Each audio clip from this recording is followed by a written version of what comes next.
So good afternoon, everybody. Why don't we get started so we don't run out of time and you guys can get to your next sessions as well and keep your day moving. Welcome and hello. If you're looking to attend the top 10 things your users want to know, though they might not know it, you are in the right place. I'm Sharon Bartle, and I'm a Customer Success Manager here at Salesforce.com. And I work with a number of our clients in driving value and driving adoption. So this is definitely a topic that comes up very frequently as I'm working with my accounts. So it's near and dear to my heart. Really quick, just to kind of gauge who's in the audience, how many individuals have not yet deployed Salesforce but will be doing so shortly, or they're doing a design? Okay, great. And I'm assuming the rest of you are already Salesforce.com users, fully deployed and launched within your organizations. Great. Well, great news. This session will be great for both of you because we are going to be taking a look at what it takes to gather information and newly launch the application within your organization, as well as considerations you should also take as you're releasing new features, new functionality, bringing on new teams, or launching new processes. So first we're going to have the safe harbor, and I'm sure you've seen this a couple times already today. Please don't make any future purchase decisions on anything you hear today, but I think we're pretty safe. If you want to see this in detail, it's on our website. So whether you're incorporating new functionality, bringing on new teams, releasing an app that's new to your organization, these are 10 things you probably never want to hear ever. So in this panel session, you're going to hear some good tricks. You're going to hear some good tips. You're also going to hear some not so great stories. And you're going to hear how people were able to redeploy and reassess and get to a much better place so their users aren't frustrated or making any of these comments. We want to ensure that this session is really interactive, so if you have any questions or if you have any real case scenarios, please feel free to use either of the mics that are here in the room or raise your hands and talk loudly, because we'd love to hear about it. And this session is going to be valuable by hearing both the panel's experience as well as your own experience, and we can grow from there.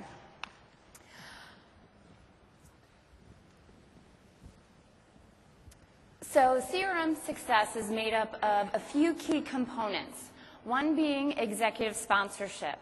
Having that individual that's driving the vision, driving the objectives across your user community. They're usually establishing the what's in it for me, why are we doing this, and making those strategic business decisions and helping communicate that to your user group, which leads directly into communication and training. We spend a lot of time thinking about training, and when we're in the details of rolling out a release or rolling out a deployment, sometimes we forget our user community isn't in it as much as we are. So communication and letting them know where you're at, expectation setting, is another key component.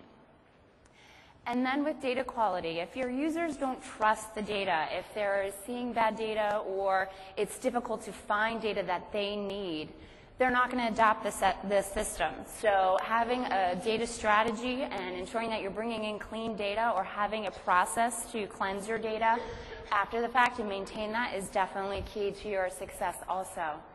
And then coupled with all of that, having a good process definition and change management process to incorporate additional user feedback, to have a way of constantly growing and changing your application so it's meeting your ongoing changing business needs are all keys to implementation success and release success. So where should you begin? So some of the key areas that we're going to focus in throughout this session is we've broken up the session into 3 parts. One is, as you're doing the implementation and design, what are some of the considerations that you should be taking? Then as you're rolling out the application, communication and some lessons as well in that area.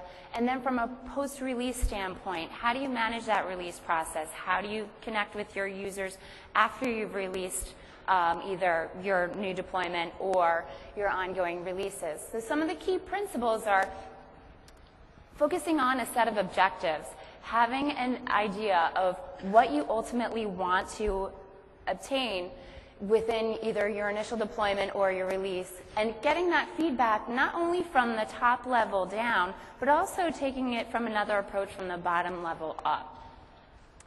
And then I can't stress executive sponsorship and communication more. It really is a key component to driving your release, whether it's having and securing the budget, whether it's establishing time schedules, or even helping the organization decide between functional components. The executive sponsor can definitely play a key role. And then again, that communication, having a strategy around it, whether it's documentation or training or newsletters or tips and tricks, and you'll hear from our panel some of the things that they've implemented within their organizations as well. And then keeping your release fresh, keeping the ideas coming, expanding and really gaining that adoption and traction within your user community goes hand in hand with having a release and change management strategy. So with that, I'd like to introduce our panel today. We have a nice mixture of individuals that we will be speaking to. Some have been clients for several years. Some have been clients for about a year, year and a half. So you'll get a nice mix of feedback from an implementation standpoint and from a release management standpoint. So first, I'd like to introduce Kathy Kernigan from SunTrust. Kathy, if you could wave so everybody knows who Kathy is. So SunTrust has been a Salesforce client for approximately 6 years now. So they've definitely gone through several releases, and they've grown and incorporated more feedback and defined their process and methodology as they've gone along. And then next, I'd like to introduce Mike Demko. Mike Demko is with Sterling Commerce, which is an AT&T company. He's based out of Ohio, and they recently deployed back in July of 2008. And initially, it was to their Americas group, and it then went across all of their global areas, including Asia Pacific and EMEA. And then Rob Powell from Lincoln Financial Group. Rob also has been using Salesforce for approximately a year and a half, and they are based out of the East Coast and are leveraging sales, SFA and services support and marketing, as well as mobile technology. And then Kim Seitz. Kim joins us from Amazon.com, but Kim has also worked with several Salesforce clients over the years. Amazon has been a client for approximately 6 years as well, and Kim brings a good flavor of different organizations in addition to Amazon.com, who uses SFA services and support in mobile as well, and offline. Sorry, not mobile. So as I mentioned, we were going to focus on 3 key areas. So the first area that we're going to talk quite a bit about is implementation and design. So what I'd like to first ask is, we've identified a few areas, and one of the key areas is knowing who your primary customer is. And so, Kathy, I'd like you to share, how did you define or figure out who your primary customer was? Well, I am chagrined to say that we started out focusing on the wrong customer, and so I wouldn't recommend our kind of trial and error method, but maybe it's more of a little cautionary tale. We started out 6 years ago by rolling out Salesforce to our commercial sales staff, the relationship managers who call on businesses to sell banking services to them. We now have a much broader mix of users, but that was our first user group, about 1,200. It was a big implementation. And we're really big on management reporting. So our focus was on, what kind of reports are the managers going to be able to get out of the system? And Salesforce is great for management reporting, and there is a lot of information you can get out of that. But by focusing on the managers, we really lost sight of who our true client was, and that was the relationship manager. The person who's putting their hands on the keys, I think, is really who you need to make sure that you're talking to. because the data that you get out of the system is only as good as what you put in it, what those users are putting in it. And so at the beginning, what happened was these relationship managers were thinking of Salesforce as, oh, it's one more thing that I have to do, more information I have to type in so that my manager will be happy. And we picked up on that pretty quickly as we started to see how do some temperature checks about how our implementation was going, and started to see that people are not seeing what a wonderful tool this is for that everyday user. So we had to take a step back and start to pull out some of the pieces of Salesforce, like sending automatic invitations and being able to track your contacts with customers, some things that would help that relationship manager do their sales job. And once we were able to pick we were able to find some users who had made it a tool really for themselves.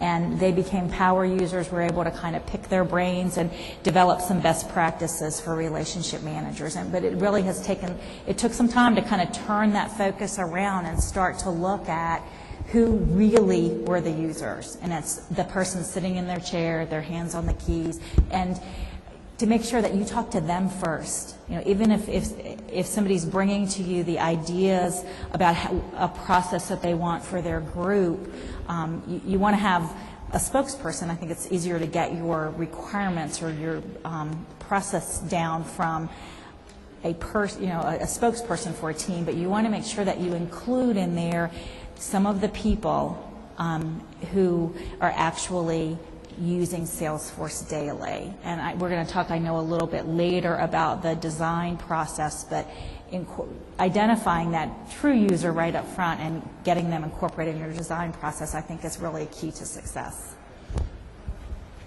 Yeah, with Sterling, we actually knew who our primary customer was starting out of the gate, and it was our sales organization. However, you go out and you start gathering requirements from different organizations, different parts of the business that actually support the sales organization. All of a sudden, wow, they think they're the primary customer, and we're going to go out and we've got requirements too. And all of a sudden what happened is our requirements turned in not necessarily for our sales organization, but it turned into an overall organizational requirement. We'll talk a little more about that in a few minutes. But my recommendation is, as you're going forward with this, is clearly communicate and articulate to your customers, your people you're gathering requirements for, who your primary customer is, and really who your secondary customers are. And when you're talking to the secondary customers and gathering their requirements, try to put it in the context of your organization supports the sales organization, such as channels that may be a part of the sales organization. How can, with what you do as part of your organization, how does that support sales? And with the requirements that you're pushing towards us, how can that help our entire sales organization be more effective? Thank you. Now, I've already said executive sponsorship is very important to me. How many folks on the panel had a defined executive sponsor when they initially deployed? We did. So Kathy, what made having an executive sponsor a part of your implementation help your deployment and gathering that feedback and really driving the project? Well, as I'm sure many of you are already aware, cultural change is a difficult thing, and this was a big change for most of our users. And you really need to have someone who is very visible and really understands the benefits of Salesforce, who's standing behind you and encouraging people to adopt this change and rewarding people for adopting the change. When we first started, we did a pilot in our Florida footprint. And what we found on the teams there, we had relationship managers who worked on teams of 6 to 8 with a team leader, that the team leaders who used Salesforce every day and looked at the reports, and some of them even ran their sales meetings. They say, I don't even ever print out the reports anymore. I just bring my laptop into the sales meeting and I pull up the data real time, and that's how I do it now. When we looked at those managers, The people who worked for them, their teams had 100% adopted Salesforce and all the new processes. The managers who were very slow themselves to adopt, their teams really didn't use it, or were much harder to pull along. It was really top. It needed to be top down. Now, oh, sorry. Go ahead. I was just going to build on that, and what Kathy's saying is absolutely was our experience as well.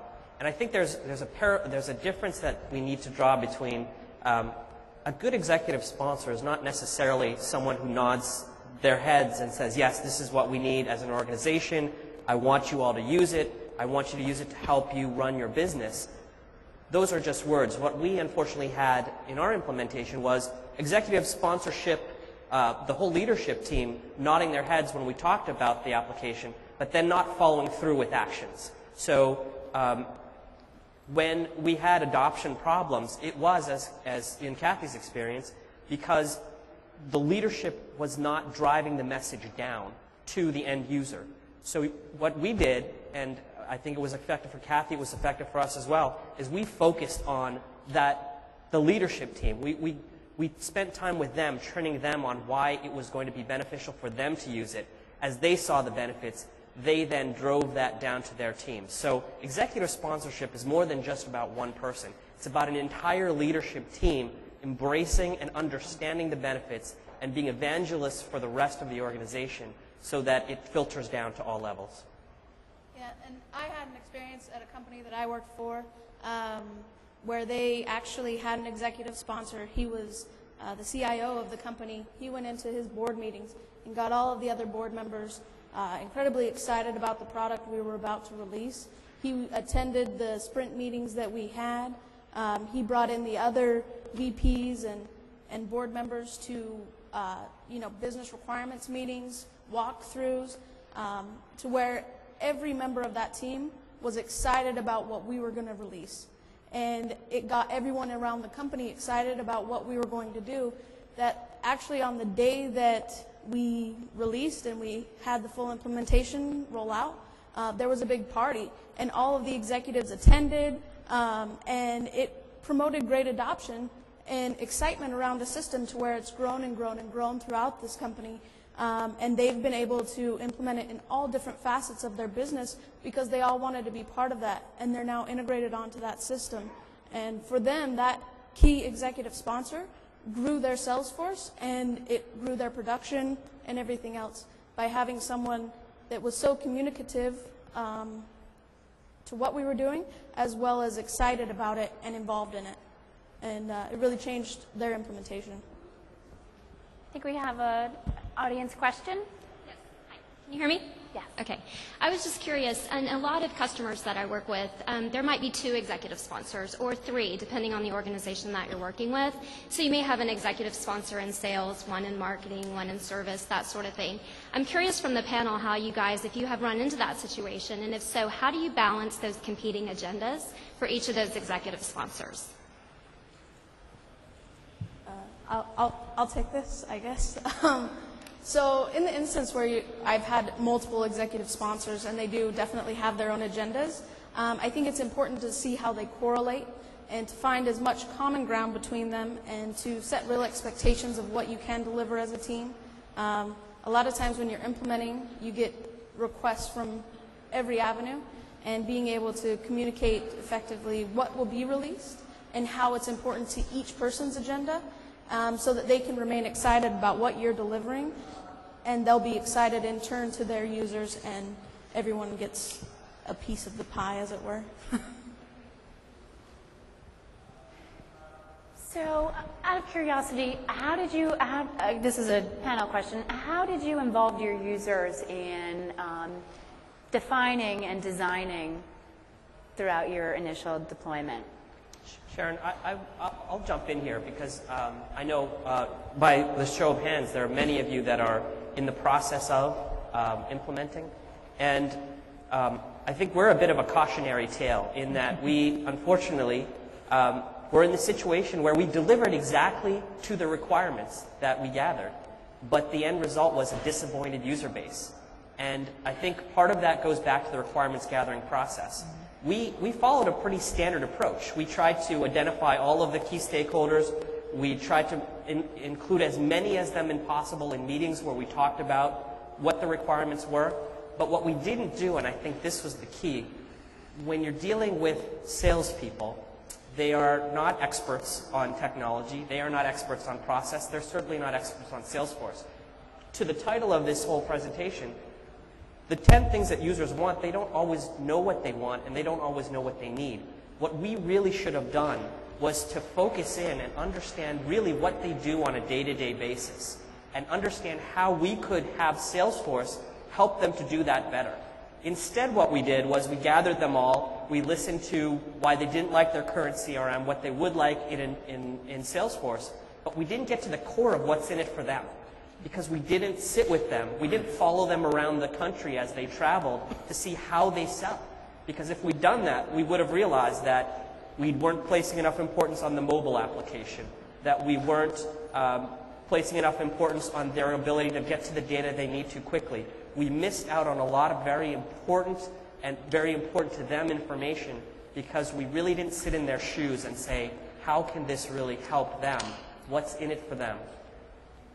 You know, I'll add on to what Rob said. We kind of did something very similar. We went out and gathered requirements globally, not only from our sales organization and sales leadership, but we went and talked to our other, constituents, contracts group, product marketing, industry marketing, product management, our channels organization. And we went out and we gathered all these requirements, and all of a sudden everybody says, well, geez, this is going to be a great application, and all my requirements are going to be met. So what we started doing is we started saying, okay, we're going to go in, we're starting to implement all these different requirements. All of a sudden, about halfway through the project, we literally stopped and said, slow down. What we should have done, instead of taking everybody's requirements, well, I shouldn't say that. We took everybody's requirements, and what we should have done is a better job of communicating up front and saying, here's what we're going to do. We're going to gather everybody's requirements. We're then going to review those requirements, and then we're going to prioritize those requirements based upon our primary end users. The other users are very important. We want to make sure that we capture those, but you can always go and add more later. So what we did is we stepped back, and then we went forward with our implementation, but geared back towards our primary users. We still had a lot of requests from the product management people, the contracts people, of things that they wanted, but those are things we were able to go back and implement later. We did the same thing with our sales process. We went out and we gathered all the requirements for a sales process. We put it in the system. A year ago, we simplified that process. We went out to our sales organization once again and stepped back and says, okay, what are the most important things that you as a sales organization need and are required to have in the system? From that, we simplified the process and took a whole mess of fields out where we're just gathering information. We're actually getting ready now to go through that same process again with our sales organization, try and simplify it more, because once again, salespeople want to go sell. The information that should be in Salesforce should be helping them sell, and not just information that we think that should be out there. So my advice, keep it simple, gather requirements, make sure once again, communicate that you're going to gather the information, you're going to review it, and then prioritize it. We used a very similar approach. I wanted to add a little bit to that. I am a big proponent, because Salesforce is so easy to configure, of doing some modeling and some demos to your user group or whoever is giving you the requirements along the way. In the most recent deployment that we did, we used a user group. It was enhancements to our sales process, and we had a wonderful user group of some. We got the top salesperson from each region, because we're saying these are the people this is working for. Let's piggyback on what they do right. But they're not system designers, and so they can give you their requirements, and you can deliver exactly what they're asking for, and that might not be exactly the right solution. So what I have found really helpful is to make it an ongoing iterative process. It takes a little bit longer sometimes, but I think it gets you to a better solution, and it takes a lot less time than doing it over.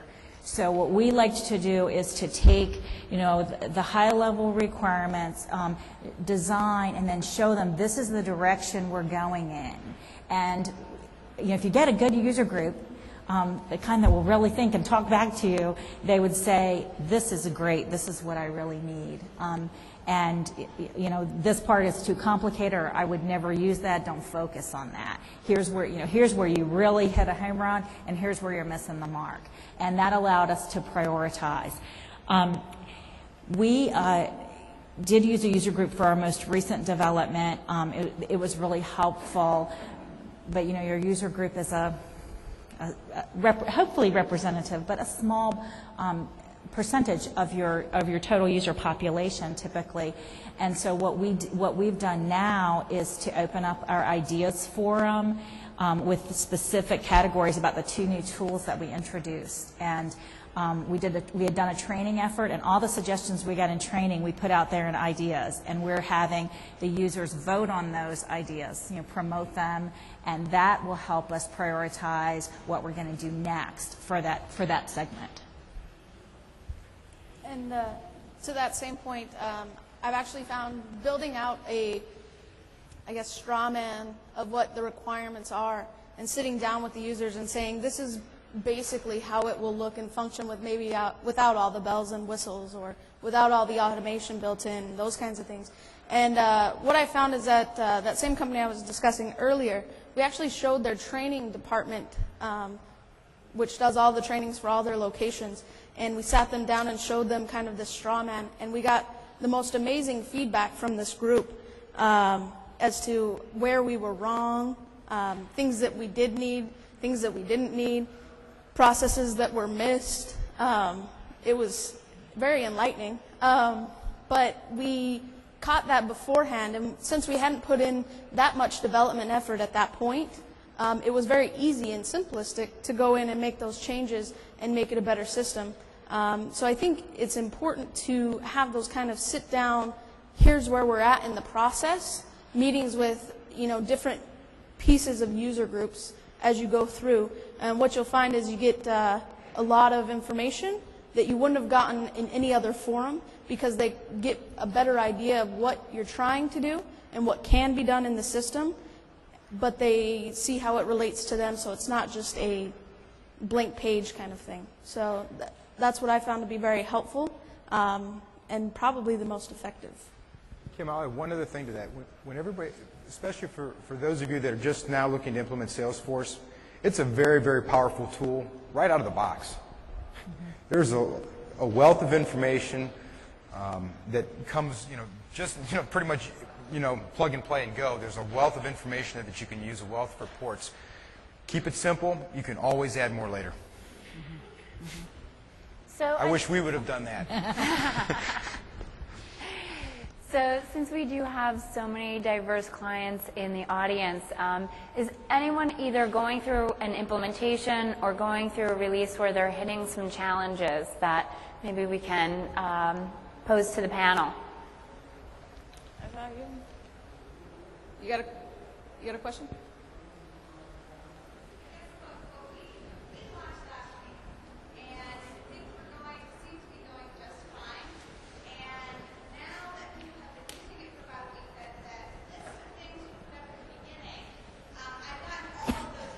And so I guess my question would be, what to tackle first, and how to, what issues are the most important to address to ease people's fears and keep them moving on this process instead of all the jumping ship? I'll take that one for a minute. Don't panic. You're going to get a lot of that, for the first month, 2, 3 months. Change is hard for anybody. And, we did some of the same things. We got to jump. This VP said do this. This VP says this. We got to change. Instead, we started saying, slow down. Let's let everybody get used to the system. We'll address problems as they arise. It's not necessarily a technology issue, but how to use. Or we'll help you understand why we're doing this. So once again, it goes back to the communication. Probably you've done some training. You've given them some information. It's all new to them. But I would hold off on panicking, saying, let's go fix all these things right away, until after you've taken a look and said, what are the common threads that you're seeing from people? If half the sales organization is saying we've got a problem with, maybe it's the percentages and how it lines up with forecasting, then you know that you may have an issue.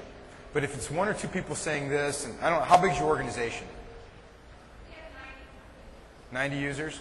I mean, if you've got, only a handful of people saying, I've got a problem with this, and, 2 or 3 people saying a problem on the opportunity management, and 2 or 3 people saying, I've got a problem with this report, I really wouldn't worry about those things. I would worry about if you're getting handfuls of 10, 15 people, they're saying, we've got problems with this, then it's something I would start to address. But as I think Kim said, they've implemented ideas. We've done the same thing. We'll talk a little bit more about that probably in a little bit if we get a chance. But take and hold off on just running to make changes right away, because what will happen is people say, oh, you can go make those changes right away. And then all of a sudden the floodgates open and everybody wants changes. We've made that mistake. And so what we do now is we sit back and we let things process when we may have new releases, to let them roll through and let them play out before we go make drastic changes. I think that's a good point. One thing that I would add to that is to not have that knee-jerk reaction like there's a system change that I need to make, but to really focus on where the reported problems or questions or issues are. What we found in one of our deployments was not that we had missed the mark in what we rolled out, but that our training had been insufficient. And it was a lot easier to go back and figure out where people needed some maybe hands-on training or a little bit of retraining or more communication, and that fixed the problem. They just really hadn't understood enough about how to use the system. And I think to that point, and we had this exact same scenario. It wasn't a week after, it was a month, a couple of months after, and people were saying, we're just not going to use this, we've wasted all this money. What I found to be the most effective was to narrow in on the loudest complainers. Take the people that are telling you that the system sucks and spend time with them, understand why they think that, and then make them the use case for how this is actually a great system. Make them the people that get value out of it and can then spread the word to everyone else, so that, if you take the loudest complainer and you turn them around, then everybody's going to take notice, and all of a sudden you'll have your advocates pop up all over the place. We have a question?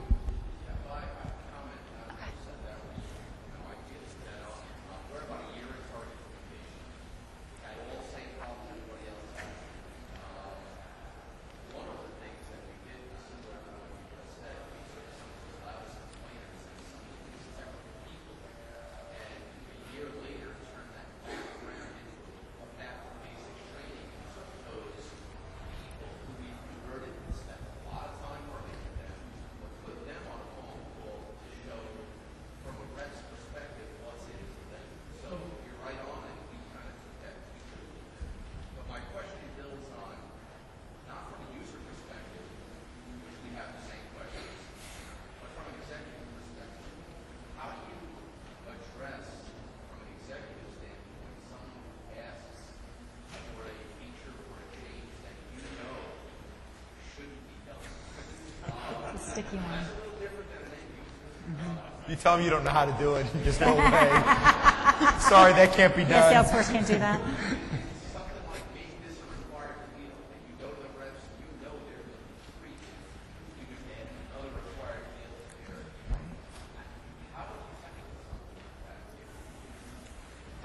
So, I've done this.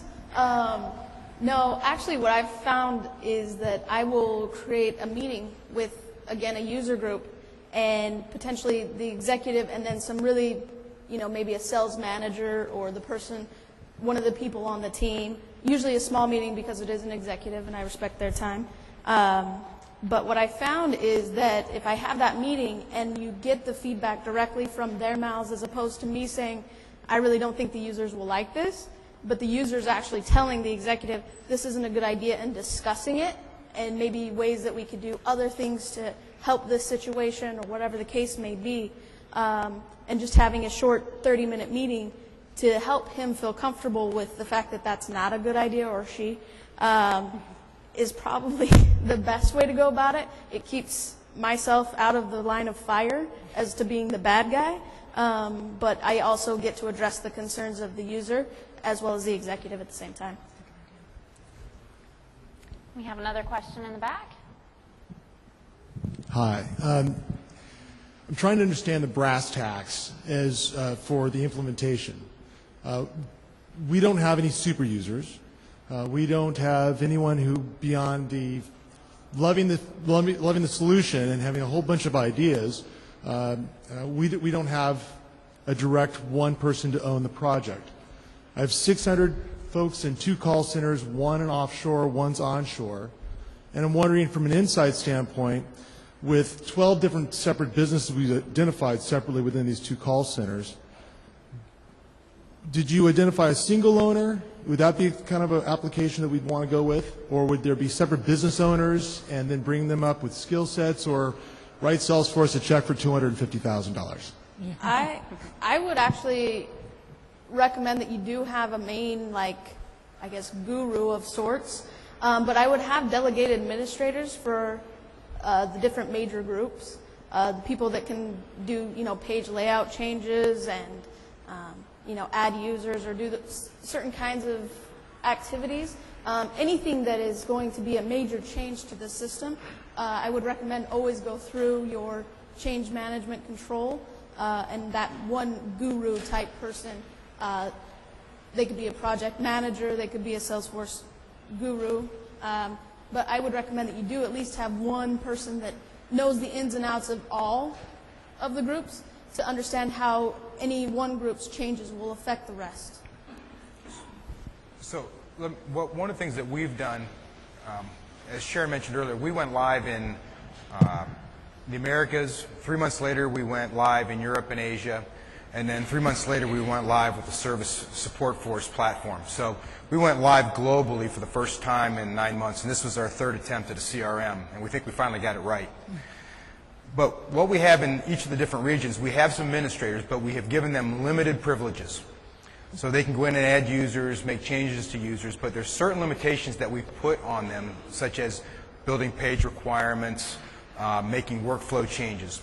What we've done on top of that, though, is we've brought together a global change review board so that when sales has major changes or support has major changes, and a lot of times this is around workflows or page layouts or data cleansing that could have major impacts on your overall organization, the change review board actually has to approve that so that everybody understands what's happening throughout the organization so that we don't step on each other's toes. And it has proved to be very, very effective.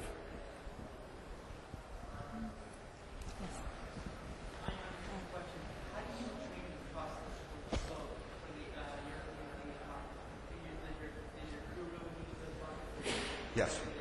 Yeah. Repeat the question.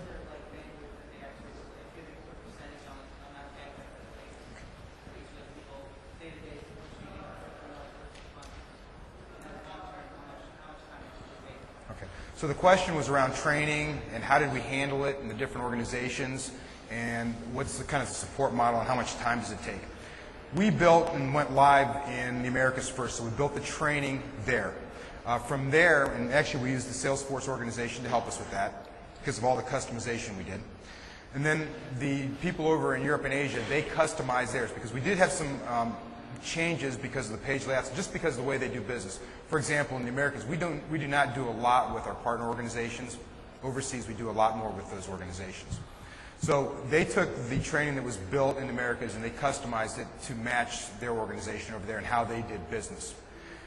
From an overall support strategy, though, most of the major work is done in the Americas. We've got a group that handles most of the page layouts and page work, a group of about 4 or 5 people. They handle the page layouts, the workflows, the data cleansing. The people overseas handle more of the administrative things, user setup. So in Europe, it's a little heavier because we've got more clients over there, so they're doing their own data cleansing as well. But once again, most of that does funnel back through the U.S. You're welcome. And we have another question? Yes. Actually, first I'll start with a comment. The material I believe you have up so far I think is very good, good points and good guidance for any large-scale system implementation. So thank you for the information set. My company is currently migrating from a one CRM to Salesforce.com, and we're currently in the business process review, moving into design very soon. One of the challenges that we see is our product portfolio is all the way from very large, expensive systems all the way down to an Ethernet cable. And one of the discussions we're having is at what threshold do we require the salespeople to put in deals? So obviously, if it's a multi-million-dollar deal, we'd like it to be in the system.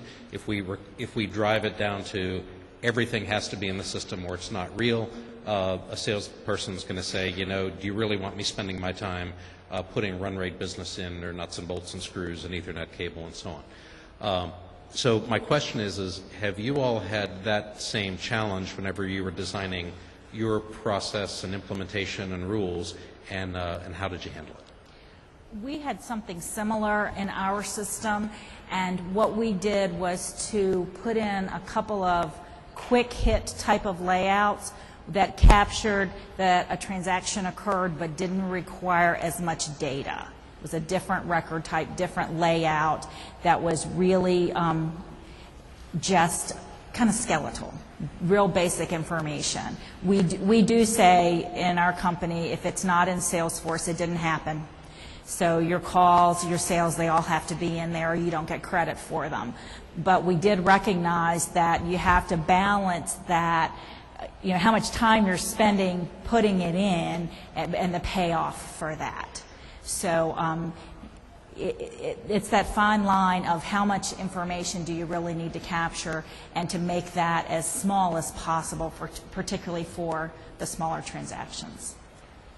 Another option that I've found is integration pieces. So, you know, we've built something where we have a link that attaches an opportunity ID. So really they have to fill out, I think it's like 3 fields on an opportunity or 4 fields on an opportunity that are absolutely required, nothing you can do. And then what they do is they click this button. It sends a link to the customer, as it were. The customer fills out their information, and it writes all back into Salesforce with specific integration pieces, and they never really have to touch it after that. Great idea. This may be, depending upon how important it is for the organization to get that data in, one thing that we do, and there are third-party apps that do this as well, is you can, you know, there's definitely a sensitivity to not wanting to waste your salespeople's time entering administrative data they should be selling.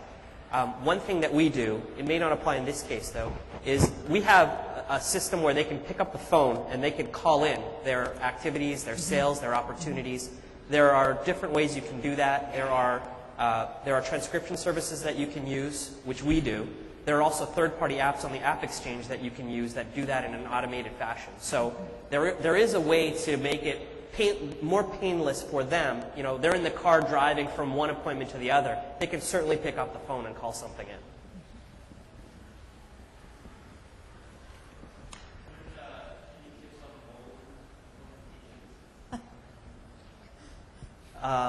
You want to go?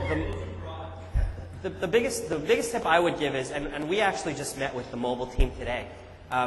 There's the BlackBerry versus other devices. You know, most salespeople I know live and die by their BlackBerries, but unfortunately, the BlackBerry is the worst mobile experience. So it's a catch-22. You know, for most salespeople, they would tell you the most important thing that I deal with all day is email. So don't take away my BlackBerry.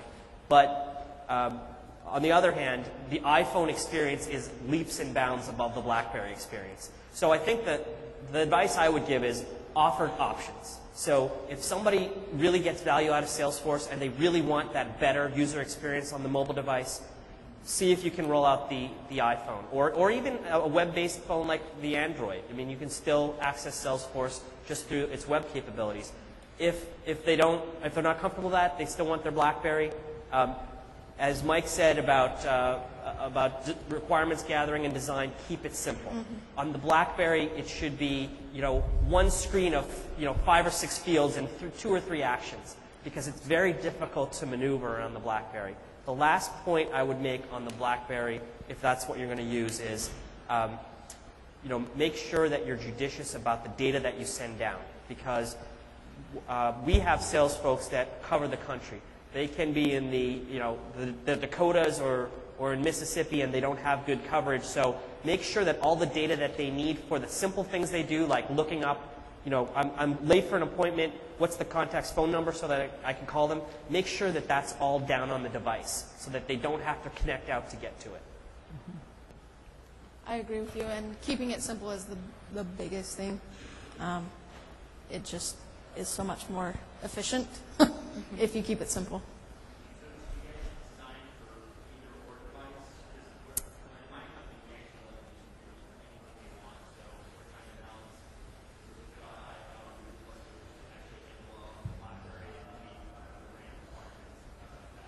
I don't think I've ever worked at a company that only had one type, so I've always built for multiple.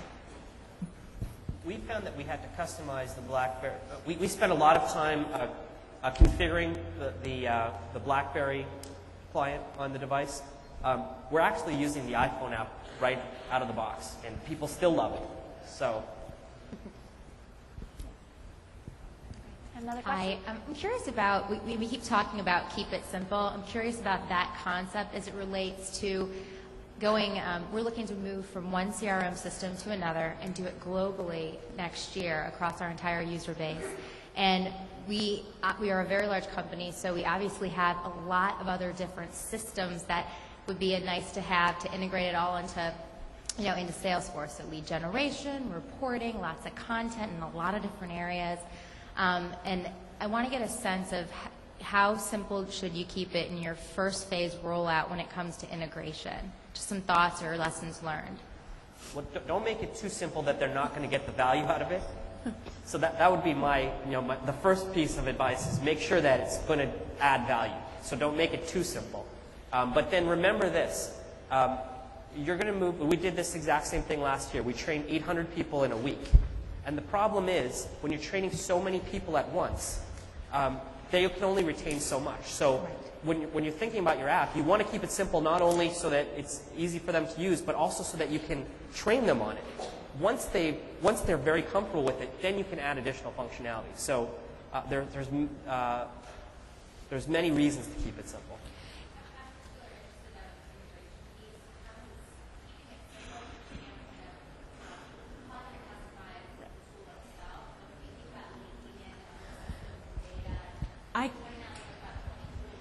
Well, I'd like to speak to that. I'm a big advocate with keeping it simple as far as the amount of data you're asking users to put in and the number of required fields that you have. But at our bank, one of the things that we found in this most recent round when we realized that our relationship managers weren't using the tool to its fullest capacity, and we went back and looked at some reasons why, is one of the things that they said is, we have so many different places we can go to get data. It's really confusing, and I'm not really sure when I should use what.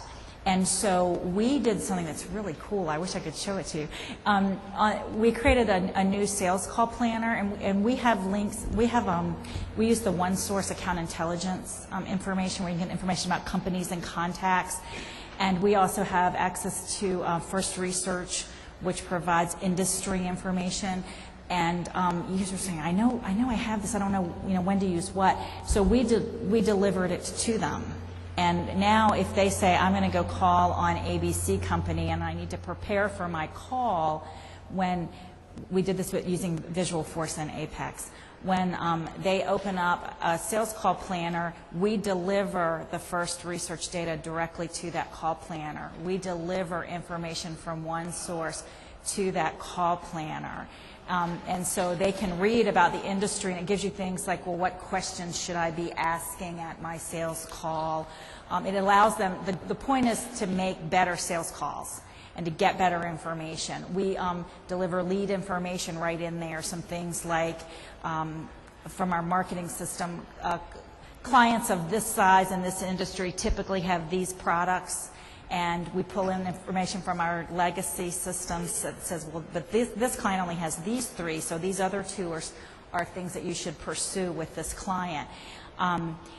And it's not at all simple as far as what we had to do to get there, but for the user, it's very simple, and it's all in one place. And that's all integration from about 5 different systems. I'll add one thing to that, Kathy. When you're going to do this integration, if you've got to do any data cleansing, do it first. make sure you get it right. We've got challenges today. We brought a couple systems in. We did some data cleansing up front, but we didn't get it all done, and therefore we're still having challenges with the data cleansing today. So if you're bringing multiple systems together, make sure you allow adequate time. And I'll also say, make sure that the data partner you're working with knows what they're doing. We had a data partner, I didn't hire them, but we had data guys that had never done this before.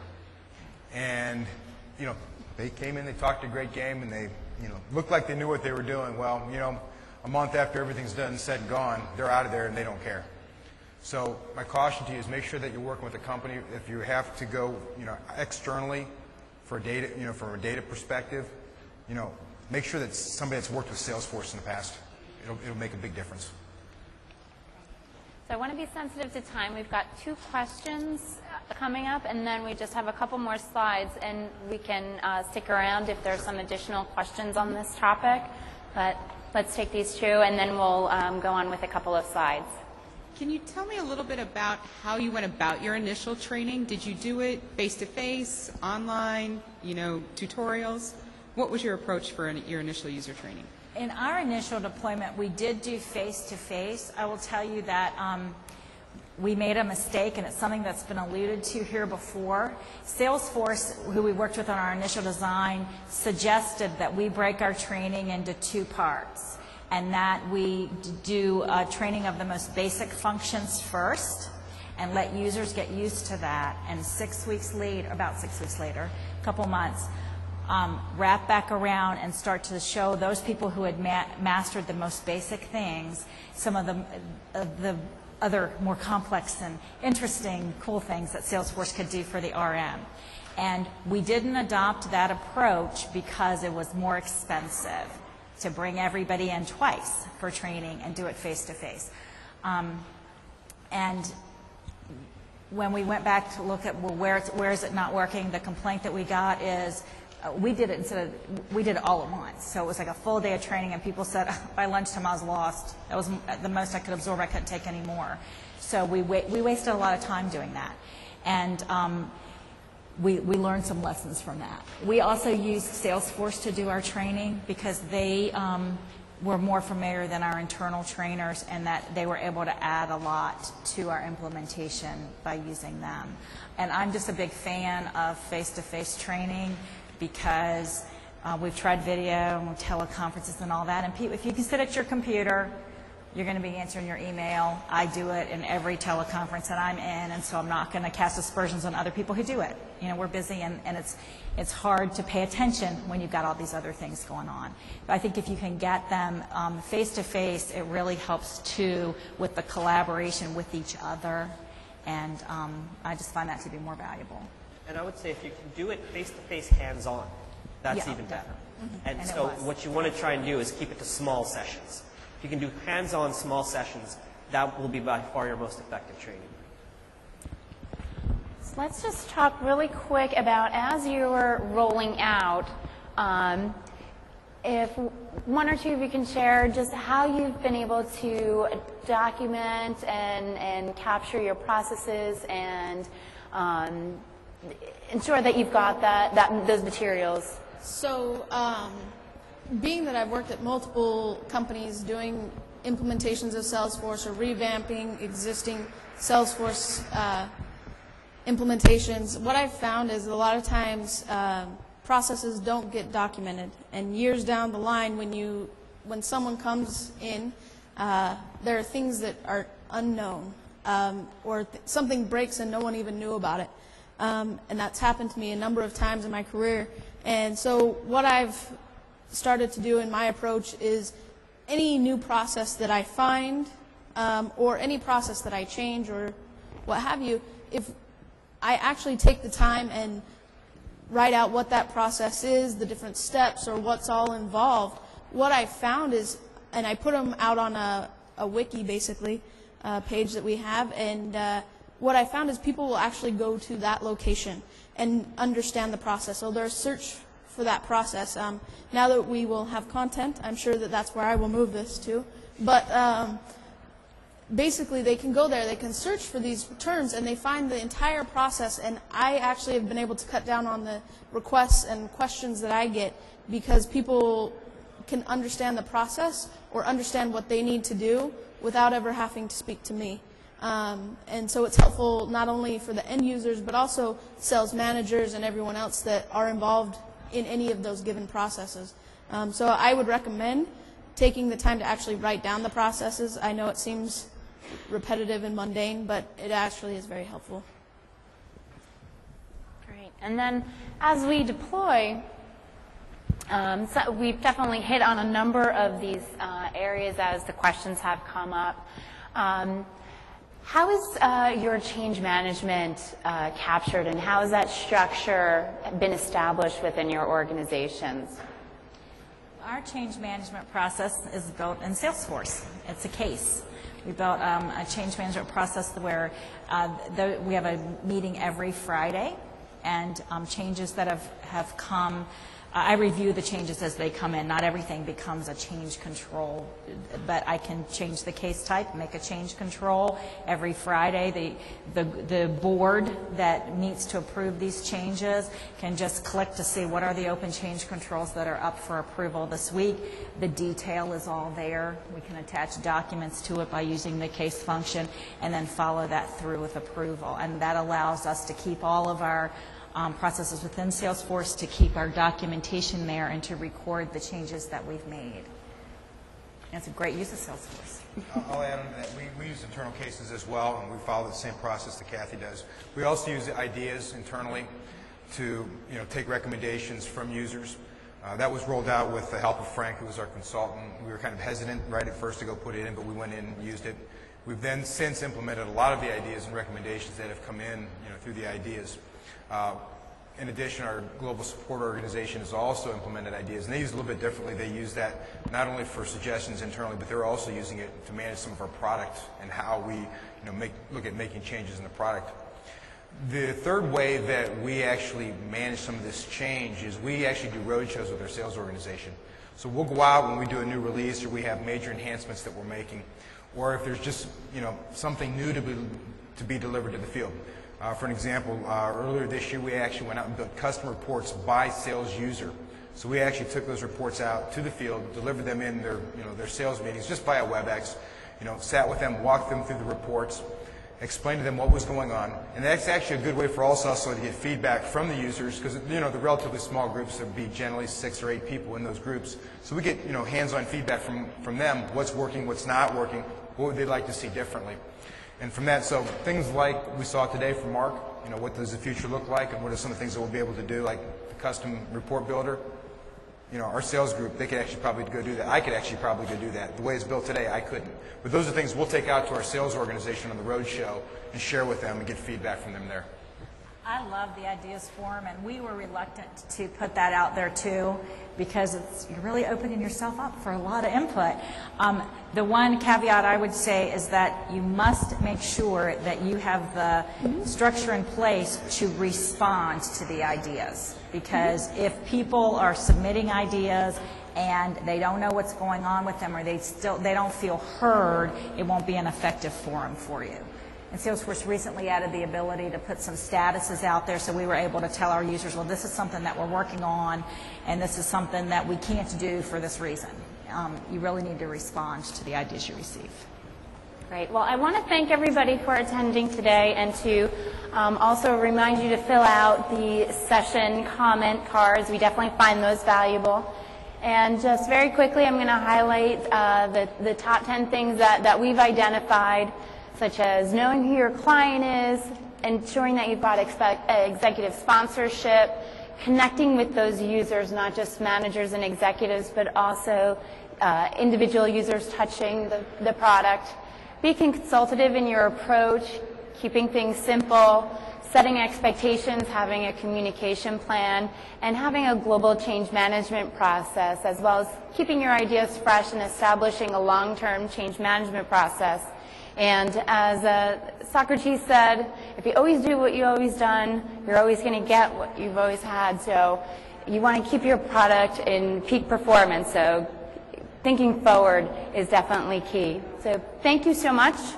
Enjoy the rest of the conference.